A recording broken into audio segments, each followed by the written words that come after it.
ব্রাজিলে ইসলাম আসার এক করুণ ইতিহাস। 1860 সালে বাগদাদের ইমাম আব্দুর রহমান আফেন্দি ব্রাজিলের রিও ডি জেনেরো সমুদ্র বন্দরে নামেন। এই বন্দরে আসাটা তার পূর্ব প্ল্যান ছিল না। সমুদ্রের মধ্যে তার জাহাজ ঝড়ের কবলে পড়ে পথ হারিয়ে ফেলে। পথ হারানো জাহাজ ব্রাজিলের বন্দরে গিয়ে আশ্রয় নেয়। সম্পূর্ণ অজানা পরিবেশে মুসলিমদের একটি দল এসেছে। এই বন্দরে কেউ তাদের পরিচিত নেই। এখানকার স্থানীয় মানুষ কেমন সেটা তারা জানে না। তাদেরকে যদি কিডন্যাপ করে সবকিছু ছিনিয়ে নিয়ে যায় তাদের কিছুই করার নেই।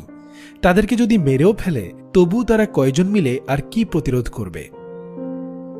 ইমাম আব্দুর রহমান আফেন্দি দেখলেন তাদেরকে দেখে কিছু লোক এগিয়ে আসছে। বিপদগ্রস্ত কাফেলা বুঝতে পারছে না স্থানীয় লোকেরা তাদের সাথে কেমন ব্যবহার করবে।